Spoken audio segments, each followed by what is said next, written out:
Hi, welcome to Magizhini kitchen. இன்றைக்கி இந்த வீடியோவில் என்ன ரெசிபி பார்க்க போகிறோம் அப்படின்னா, சுவையான ஆட்டு குடல் வறுவல் எப்படி பண்ணுறதுன்னு தான் பார்க்க போகிறோம். இது வரைக்கும் நம்ம சேனலை சப்ஸ்கிரைப் பண்ணி சப்போர்ட் பண்ண எல்லாருக்கும் ரொம்ப ரொம்ப நன்றி. ஓகே, வாங்க வீடியோக்குள்ளே போகலாம். நான் இன்றைக்கி ஒரு ஆட்டோட குடல் வாங்கியிருந்தேன். அது வந்து கிட்டத்தட்ட ஒரு 1 kg கிட்ட இருக்கும். அதில் பாதி மட்டும் வறுவலுக்கு எடுத்து வச்சுக்கிட்டேன். குடல் க்ளீன் பண்ணுறது கொஞ்சம் கஷ்டம்தான். ஆனால் நான் கடையிலே நல்லா க்ளீன் பண்ணி வெட்டி வாங்கிட்டு வந்துட்டேன்.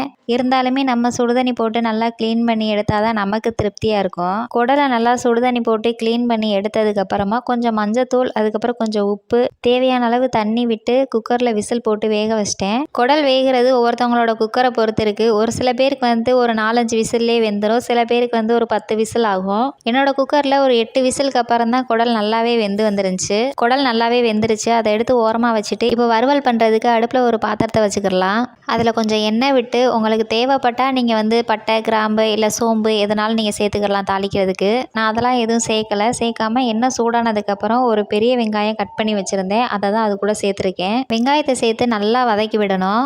வெங்காயம் எந்த அளவுக்கு நல்லா பொன்னிறமாக வதங்கினதுக்கப்புறம் அது கூட 2 ஸ்பூன் இஞ்சி பூண்டு பேஸ்ட்டு சேர்த்துக்கிறேன். இஞ்சி பூண்டு பேஸ்ட்டு சேர்த்ததுக்கப்புறமா நல்லா வந்து பச்சை வாசனை போகிற அளவுக்கு நல்லா வதக்கி விடணும். உங்களுக்கு தேவைப்பட்டால் அந்த டைமில் காரத்துக்காக நீங்கள் பச்சை மிளகாய் வேணால் சேர்த்துக்கலாம். இஞ்சி பூண்டு பேஸ்ட்டு சேர்த்து நல்லா பச்சை வாசனை போனதுக்கப்புறம் நம்ம வேக வச்சிருக்க குடலை மட்டும் அது கூட சேர்த்துக்கிறணும். குடலை அது கூட சேர்த்ததுக்கப்புறமா இஞ்சி பூண்டு பேஸ்ட்டு, வெங்காயம் இதெல்லாம் வந்து நல்லா மிக்ஸ் ஆகிற மாதிரி ஒரு 2 நிமிஷம் வந்து பிரட்டி விடணும். ஒரு 2 நிமிஷம் நல்லா பிரட்டி விட்டதுக்கப்புறம் தான் மசாலாலாம் சேர்க்கணும். இப்போ மசாலாலாம் சேர்த்துக்கலாம். அதுக்கு தனி மிளகாத்தூள் வந்து ஒரு ஸ்பூன், மல்லித்தூள் ஒரு ஸ்பூன், கரம் மசாலா ஒரு 1/2 ஸ்பூன், சீரகத்தூள் வந்து ஒரு 1/2 ஸ்பூன், மிளகுத்தூள் வந்து கடைசியாக சேர்த்துக்கலாம். மசாலாலாம் சேர்த்ததுக்கப்புறம் ஒரு நிமிஷம் எல்லாமே நல்லா மிக்ஸ் ஆகிற மாதிரி பிரட்டி விடணும். அது கூடவே உப்பு சேர்த்துக்கிறணும். நான் வேக வைக்கும் போதே உப்பு சேர்த்துக்கிட்டேன் அப்படின்றனால நான் இப்போ சேர்க்கலை. இந்த டைமில் வந்து கொஞ்சமாக தண்ணி விட்டு நல்லா கொதிக்க விடணும். அப்போ தான் மசாலாவோட பச்சை வாசனைலாம் போகும். நார்மல் வாட்டர் கூட சேர்த்துக்கலாம். இல்லைனா குடல் வேக வச்ச தண்ணியை கூட நீங்கள் சேர்த்துக்கலாம். நான் வந்து குடல் வேக வச்ச தண்ணியை தான் சேர்த்துருக்கேன். இது மீடியம் ஃப்ளேமில் ஒரு 10 நிமிஷம் விட்டோம் அப்படின்னா நல்லாவே கொதித்து தண்ணியெலாம் வற்றிடும். இந்த அளவுக்கு தண்ணி நல்லா வற்றினதுக்கப்புறம் கடைசியாக மிளகுத்தூள் சேர்த்து அதை நல்லா வந்து பிரட்டி விடணும். நான் வந்து எண்ணெய் கொஞ்சம் அதிகமாக சேர்த்துட்டேன். நீங்கள் செய்கிறப்ப எண்ணெய் கொஞ்சம் கம்மியாகவே சேர்த்துக்கோங்க.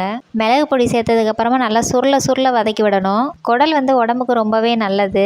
அல்சர் இருக்கவங்களாம் கண்டிப்பாக அதை எடுத்துக்கலாம். வயிற்று புண்ணு ஆற்றும்.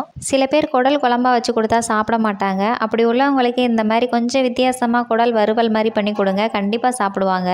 குடல் எந்த அளவுக்கு நல்லா சுருள வதக்கினதுக்கப்புறம் அது மேலே கொஞ்சமாக கொத்தமல்லி தழை, அதுக்கப்புறம் கொஞ்சம் கருவேப்பிலை, இந்த ரெண்டையும் வந்து மேலாப்பில் தூவி விட்டு இறக்கிடலாம். அவ்வளோதான். இப்போ ஆட்டு குடல் வறுவல் ரெடி.